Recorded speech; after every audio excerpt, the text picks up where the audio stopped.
this week what we want to do is explore Karl Marx. So hopefully we'll have a week to do this, so we can hopefully give it some degree of justice. But even condensing the work of someone like Karl Marx into just 2 lectures, 1 week, is immensely difficult.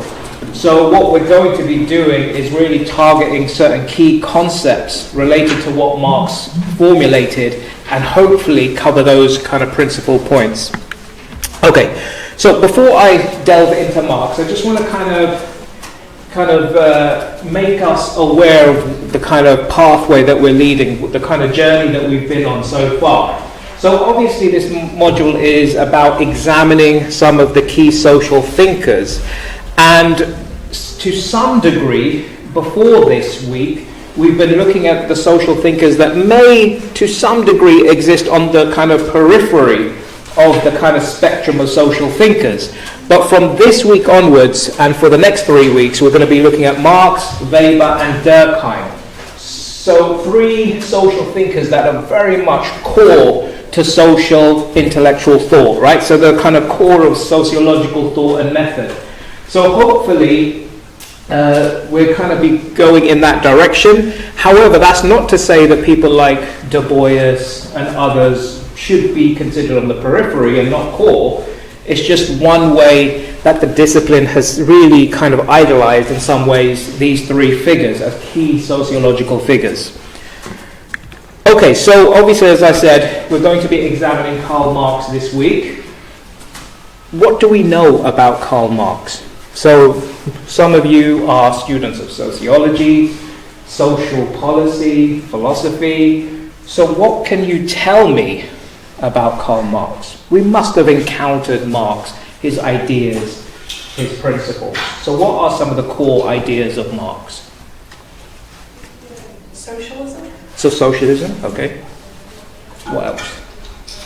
He was a left-gating. Sorry? He was a left-gating. Okay, yes, definitely. What else? Conflict theory. What else?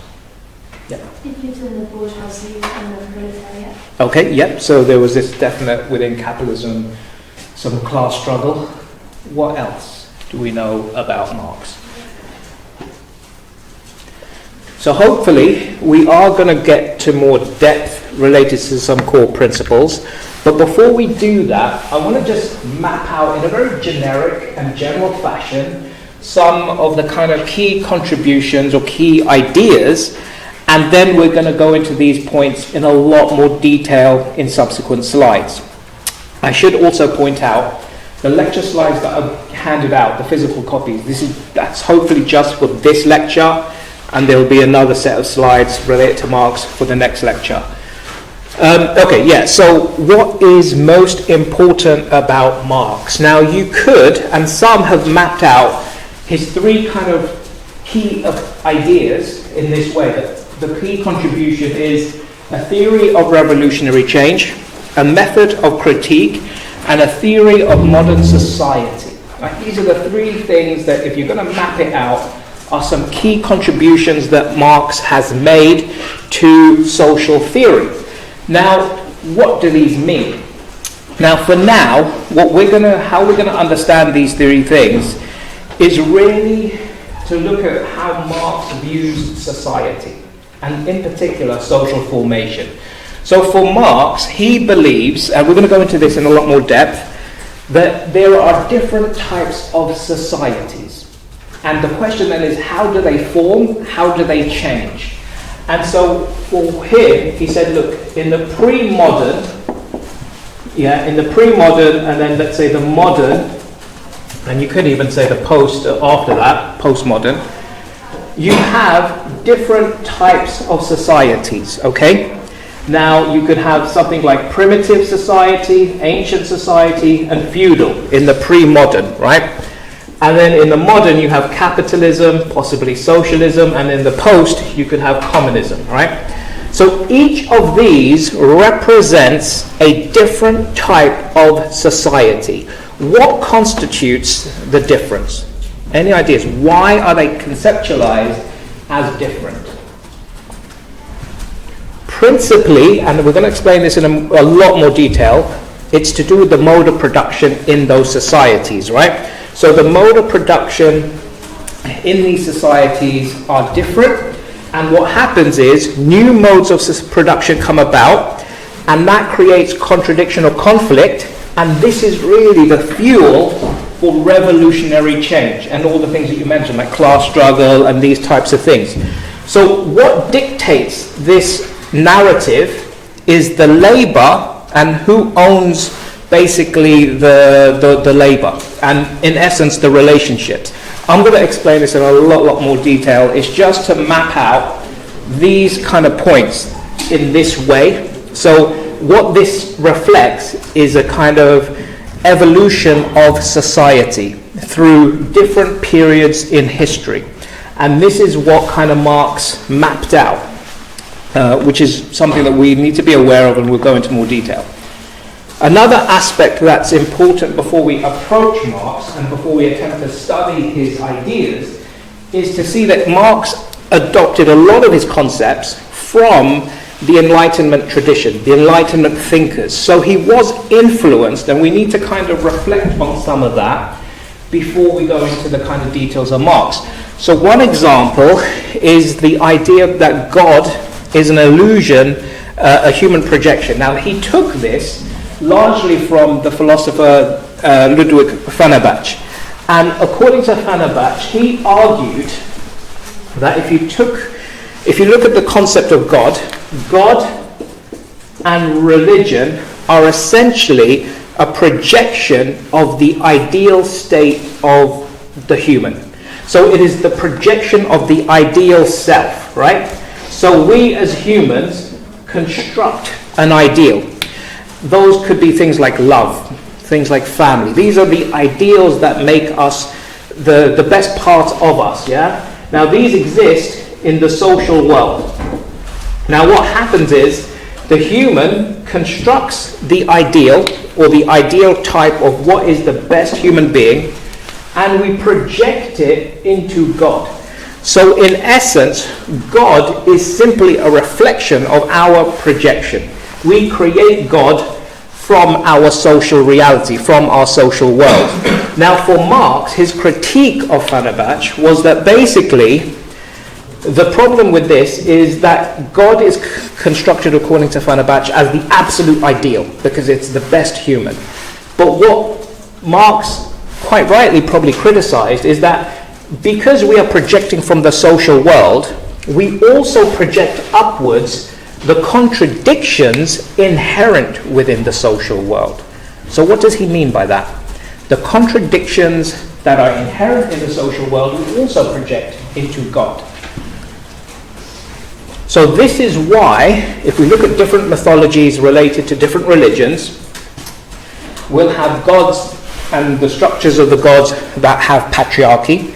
Patriarchy is something that exists in the social world. It's a hierarchy that humans constructed. So we project that also into the hierarchy of the created gods. We create a class structure amongst the gods. There are high gods, low gods, which again reflects how we structure society in the social world. So in essence, religion and God are projections, according to Marx, of the social reality. This is why we also project all the contradictions that we have. It's because it's self-created. It's a human construct, God. So that's an important influence, because the issue of projection, according to Marx, and how he was influenced by that idea, materializes in different parts of his kind of philosophy, which we will reflect on. The second part that's worth noting is the history. History is the history of class struggles. Conflict is the motor of history. This is always often attributed to Marx. Class struggle is attributed to his kind of workings of how change occurs. But in reality, other social thinkers, political thinkers before Marx, conceived and understood the nature of how different classes in society can have conflict. So, for example, Machiavelli, he talked about this within the structure of Rome and the city-state. So he basically said the cities and empires and governments will rise and fall based on conflicts between different groups. And those groups differ related to the socio-economic condition. So in many ways, these are not something completely new, what Marx is conceiving, this idea of class struggle. Theorists have talked about it previously. Again, things like the third point, which is human beings are not isolated creatures, but live in societies. Marx adopts from the Enlightenment thinkers the idea that we are social creatures, which means, in simplest sense, we need to herd together with other humans because of utility. So in essence, the reason why we form society, large societies, complex societies, why we form fixed relationships, is because we want to fulfill our needs. We have needs like survival, food, procreation, all of these things. We can't fulfill them on our own. So we can't function as complete nomads individually on our own. We need social connection. We are social creatures. So Marx accepts that and adopts that into his whole kind of philosophy, that we are social creatures, and this we have dependence on society. Yeah? So society is an important part of our very survival. We need society. We need others. The other two aspects are somewhat interconnected. So the first precondition of the formation of societies is the production of necessities. Any idea what we're saying here? So it's an extension of the other point, but these two bottom points are pretty much because a lot of the social theorists before Marx advocated the idea that we execute our primitive state. Our primitive state is what? Hunter-gatherer, very simple society structure. But then what happens is we form with other tribes and our population grows. Now when our population grows, obviously this creates further dependence on society. But then what also happens is in this structure we create hierarchies. We create division of labor. We create all these things so to basically, because it's a necessity, we need it. Because this huge population growth has occurred, how do we fulfill the needs of this growing population? We need to, for example, divide labor and so forth. So all of these things have been talked about before Marx. Marx has taken and kind of molded some of these concepts into his framework. So we need to be kind of aware of that. Okay, so just another couple of points until we get to the main issues. Issue of mode of production. So here, Marx states, in all forms of society, there is one specific kind of production which predominates over the rest, a general illumination which bathes all the other colors and modifies their particularity. What is he saying here? So we're building up to a big discussion about the mode of production, which is central to Marx's theory. But before we do that, we need to understand that the mode of production, which is the fuel for a particular society, so whether it's feudalism or the ancient period or the Asiatic, basically the mode of production is that thing that gives rise to social formation, right? Now, what he's trying to say here is that you don't always have, like the diagram I gave can be a bit confusing, where I said, you have feudalism, you have capitalism, and you might have socialism and then communism. This kind of assumes that you have feudalism, you live through feudalism all completely disappears, and then capitalism comes out completely separate and kind of monolithic. That's not correct, and we shouldn't have that view. What Marx is actually saying is you'll have a dominant mode of production, but you still might have the remnants of the old kind of mode of production, which is kind of failing and collapsing. So you could have feudalism and you could have capitalism in one society. This is a process of transition. So it doesn't magically go from feudalism completely to capitalism. The whole society is now capitalist. It's a transitional process. And again, remember, this is linking to one of the main concepts, which is for Marx, human societies evolve through stages, right? So these mode of productions are stages of development that we go through. So the mode of production is an important aspect of social formation. So what all he's saying here is that basically one mode of production can exist with another mode of production. However, one will be more dominant. So capitalism, when it took over and it becomes the dominant social system or mode of production. But this can be a gradual process and take different forms. Okay, another important couple of concepts and discussion points related to Marx is, these are just some general kind of theoretical points, again, that are important to Marx. Now, the first one is an important quote that has been confused related to what Marx is saying. So he says, men make their own history, but they do not make it as they please. They do not make it under self-selected circumstances, but under circumstances existing already, given and transmitted from the past. What is he trying to say there? What does this mean? We have free will, but we're also controlled by things that have already happened and are happening. So in many ways, there is this capacity of free will, but there are social forces. So now we need to see how these two aspects balance. So in many ways, if you break it down, we as human beings, when we're looking at this first point that men make their own history, we as individuals have to overcome a host of issues, challenges. These could be materialistic, these could be social. And once we overcome those things, that's proof that we are actualizing as self-agents. We're in control of it. But what we also have to reflect on is that, yes, we might have a degree of agency and autonomy, but also we are basically socially embedded. There is a context, there's a social context to our existence and life, which kind of connects us and makes us embedded to society. So take, for example, the issue of class position. Class position or positionality. We looked at Du Bois last week, and he said that if you look at the African American community in Philadelphia, most communities in what he studied were born into a state of poverty, or they were born into a working class community, right?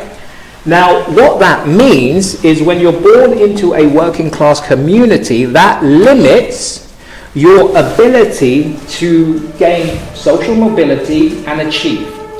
You could have an individual like Du Bois who is successful, who basically went to Harvard, got his doctorate, became a successful scholar, became middle class. He acquired some degree of elevation through agency and his own hard work.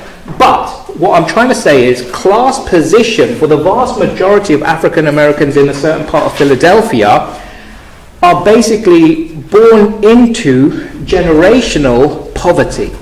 And so in essence, they have a lack of opportunity to achieve because of the social conditions. It keeps them down.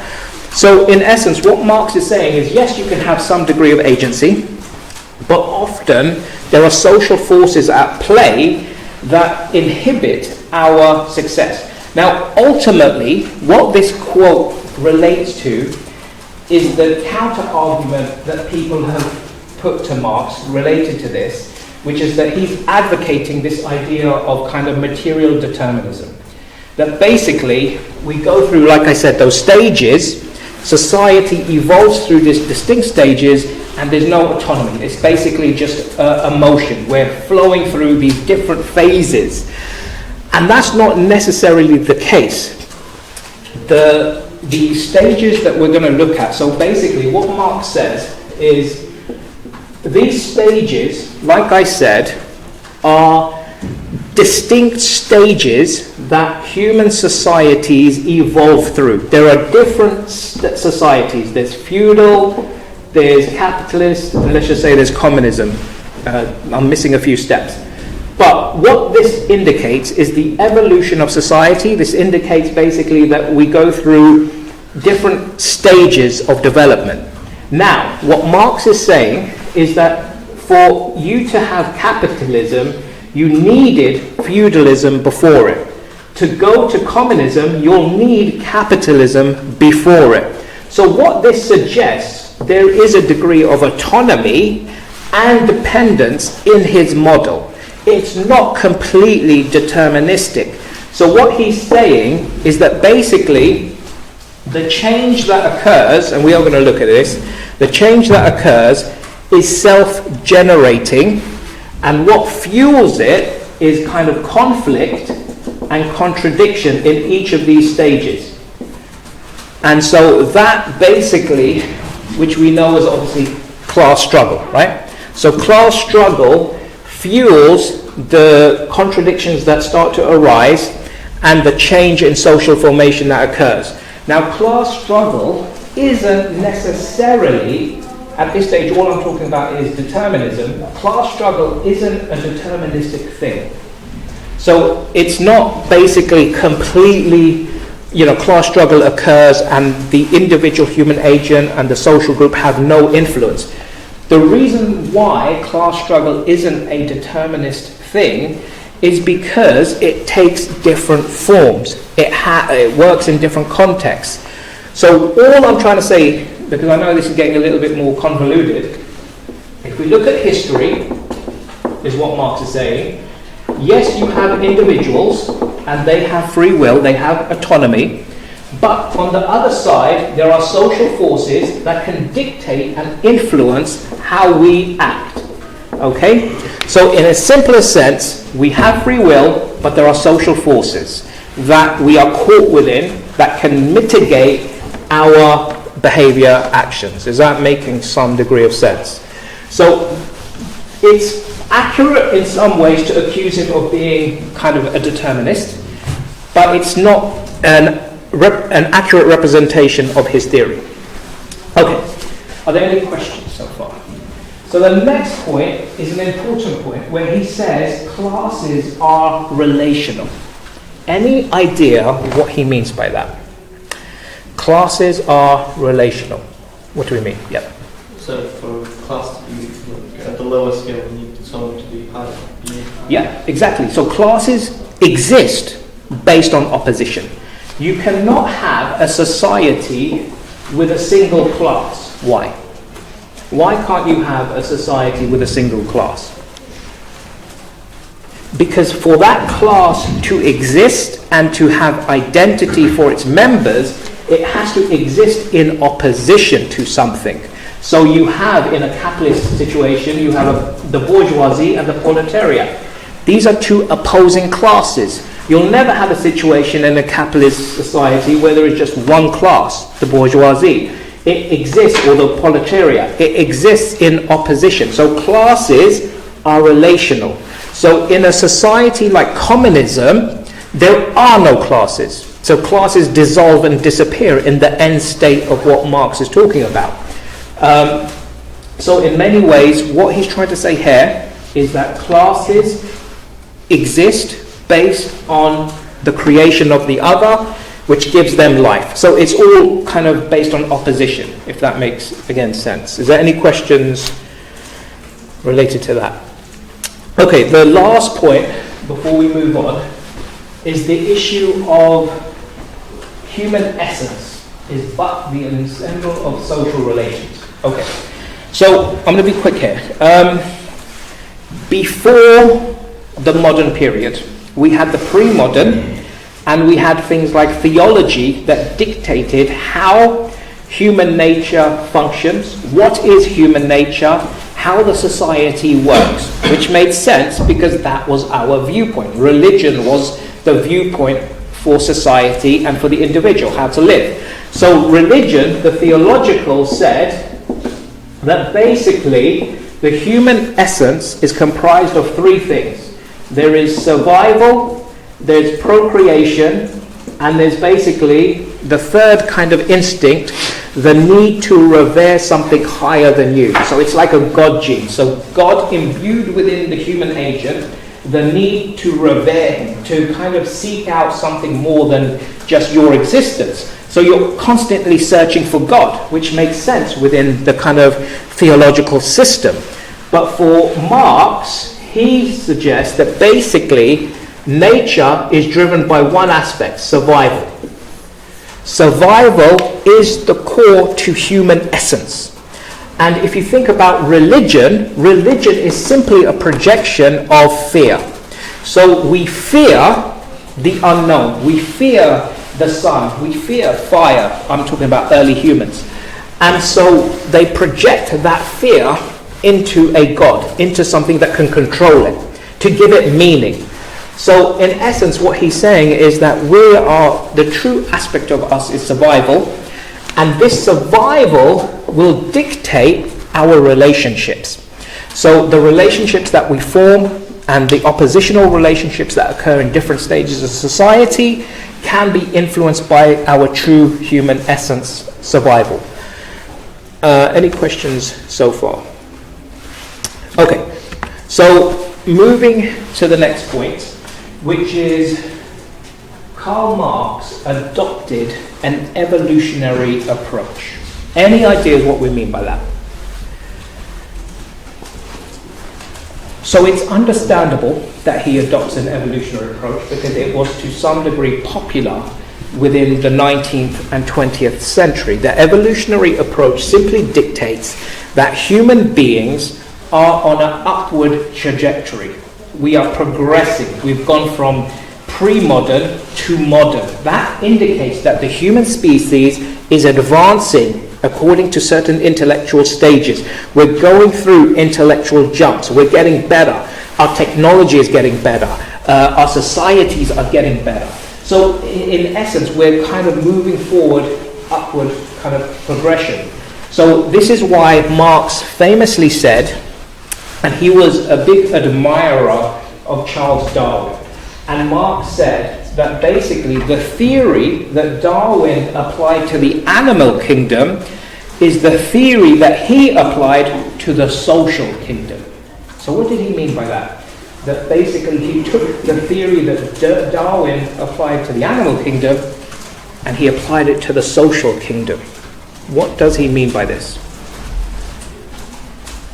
So we know certain basic aspects of evolution theory is that human beings advance based on things like competition and survival of the fittest. Now, in terms of social formation, what does that reflect? What type of society?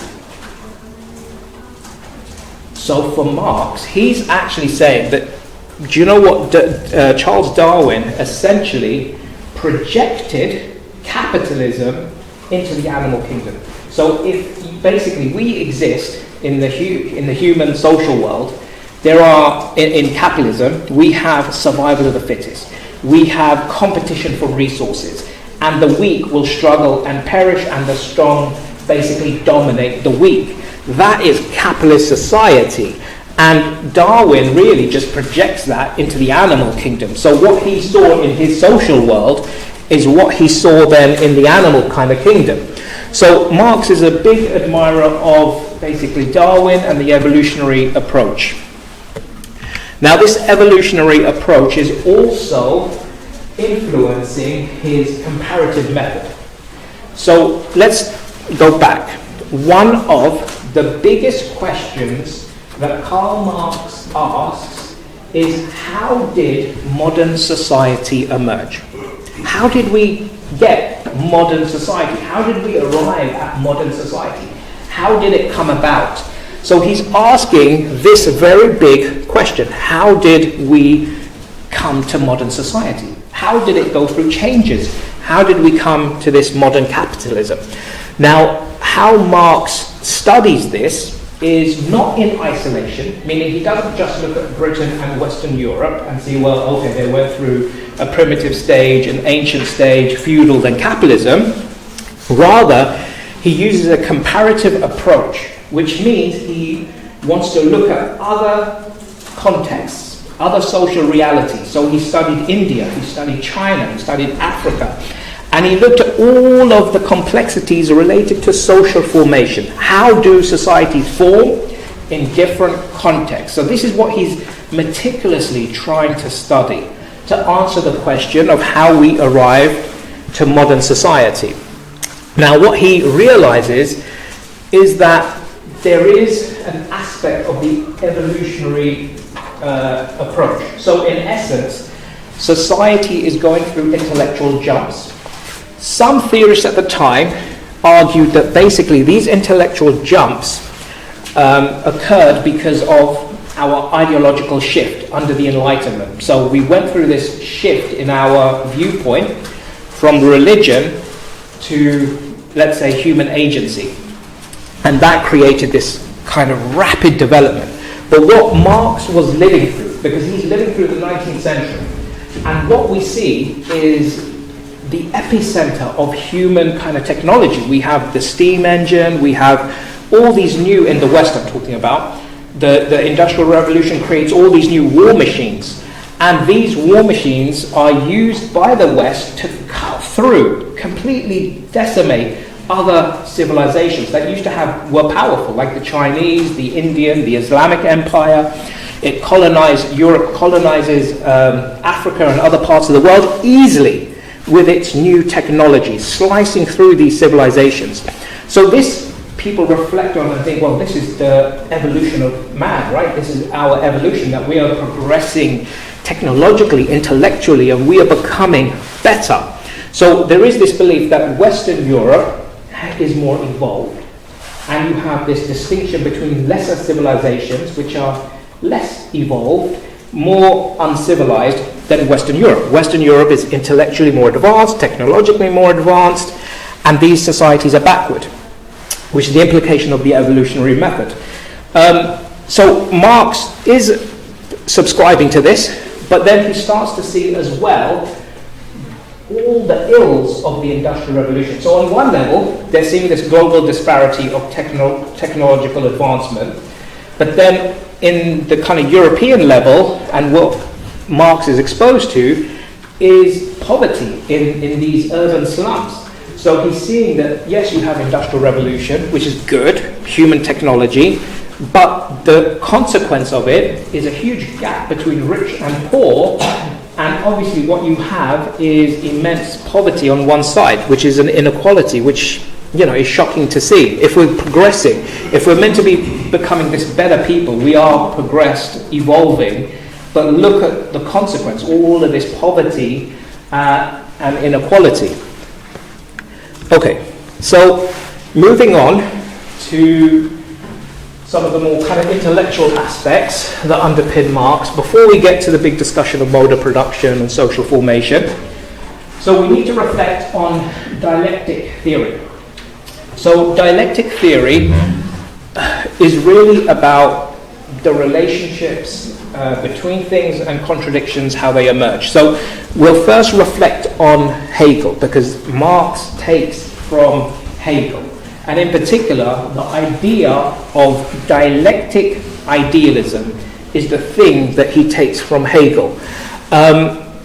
So Hegel, like a very predominant historian philosopher, also wants to understand how societies change, how we came to the modern, but the answers that he takes are very different to Marx in some ways. So what Hegel believes is that actually how we came to the modern is through this set of ideas. And ideas come about through this dialectic process. So firstly, what he's saying is the material condition does not dictate change. It's your ideas that create advancement.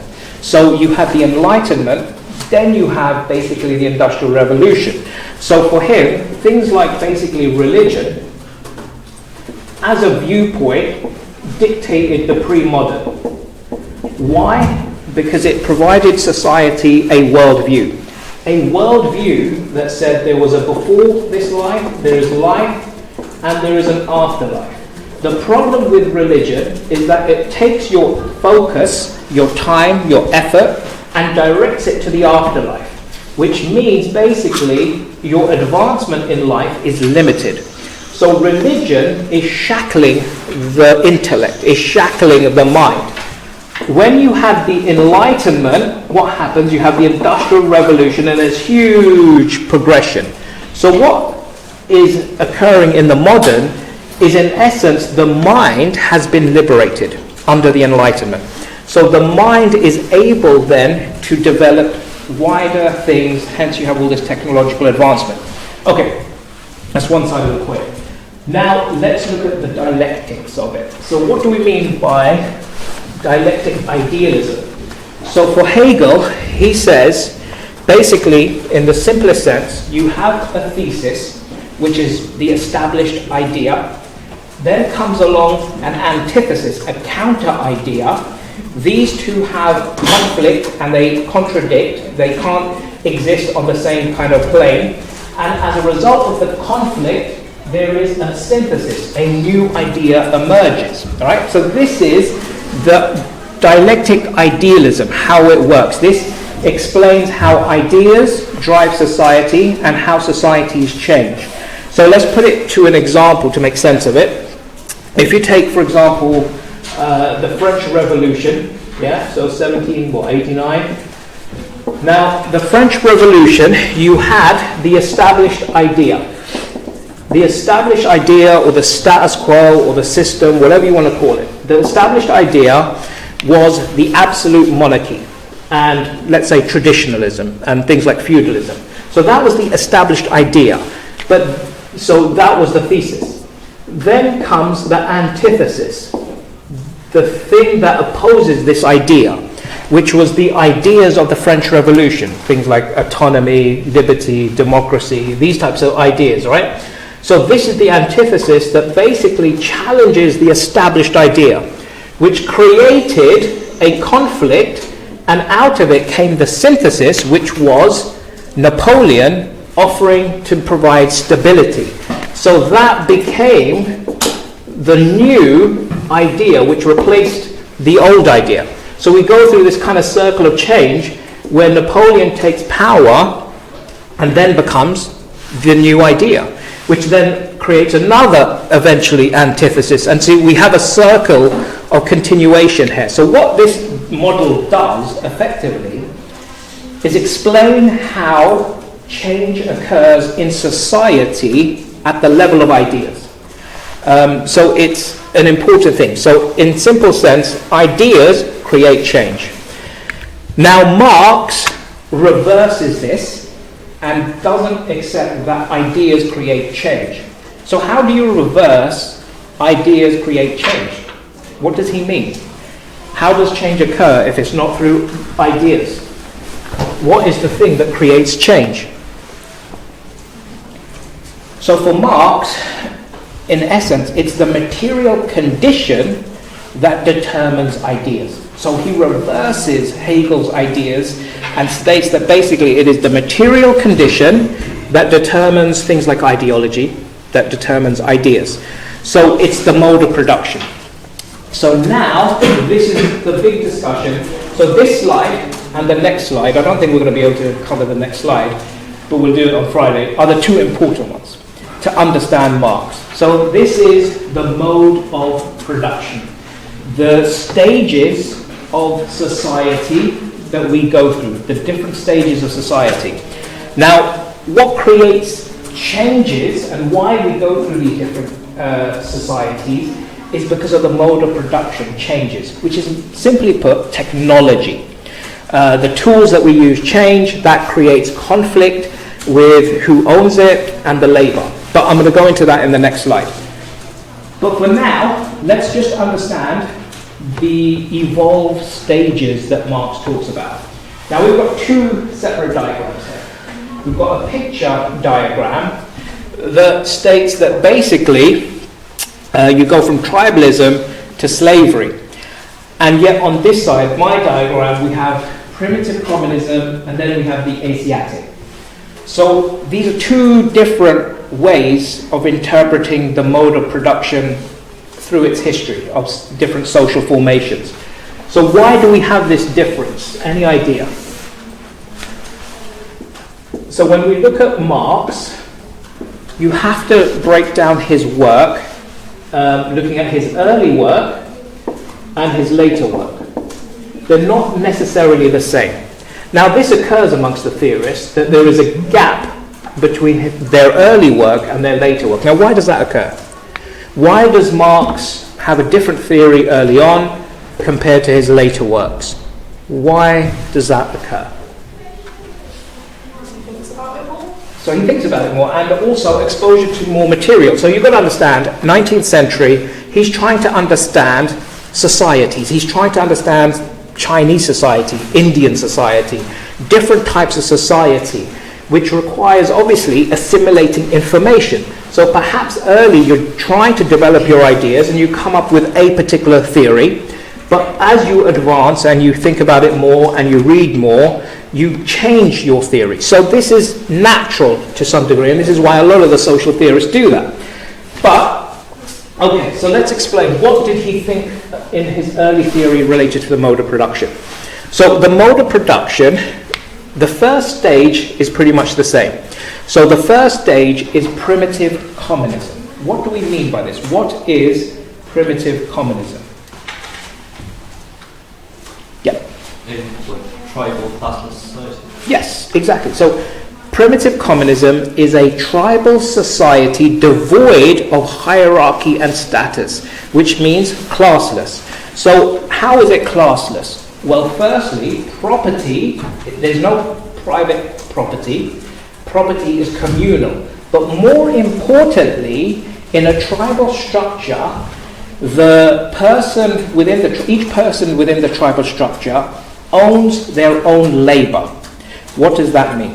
Well, the things that I produce, the clothes, my spear, my sword, my house, I make it and I own it because it's my labor. I own my labor. I am not alienated from my labor, because eventually what we're going to see is as you go down, you become more and more alienated from your labor, which is a problem. So in primitive communism, we have ownership of what we produce. Everything we produce, we own, we use, we consume. There is no hierarchy. Basically, we have no class society. So there's no kind of difference in that regard, right? You might have a structure that is basically, you might have some chiefs that are the elders. You might have the young that are different. Now, isn't that a kind of separation? Isn't that a class division? We would say that basically class division relates to the mode of production. That's what dictates a class. So it's not a generational gap. It's basically who owns what, yeah, and who controls it, who owns it, the relationship with it. So in essence, primitive communism, you own your own labor is the main point. Now the next aspect is, early on, Marx felt that, okay, from tribal society, what happened is we went to basically ancient society, and there was this issue of slavery. Slavery, in its absolute simplest sense, is basically the fusion with labor and production.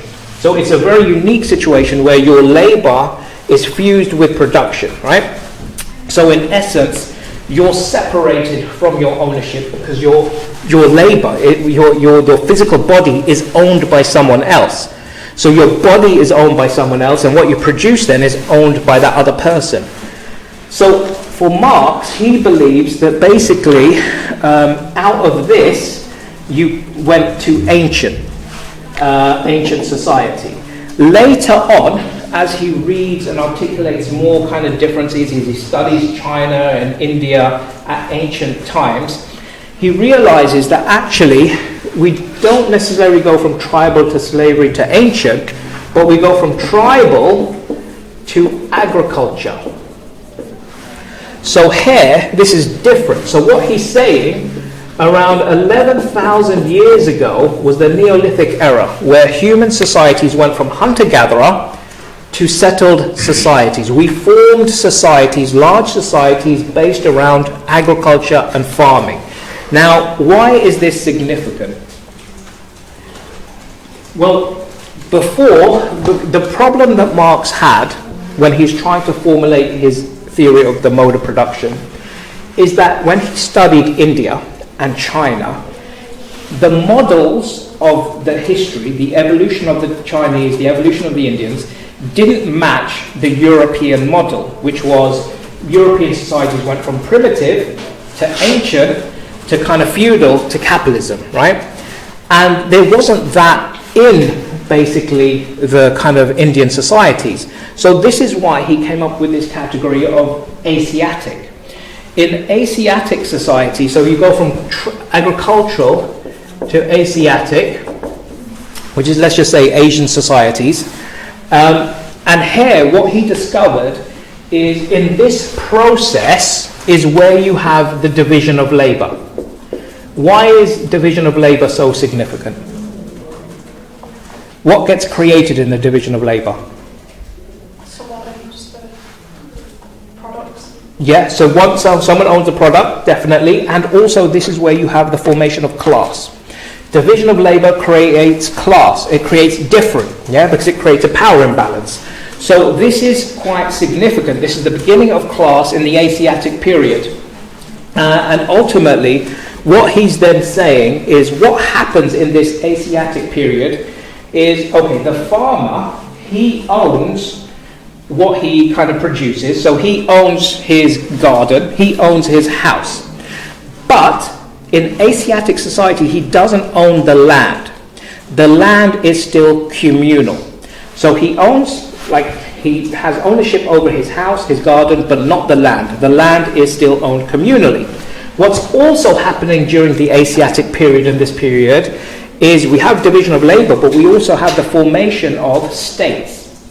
And states are forming, and states own the land. And they start to basically give land based on citizenship.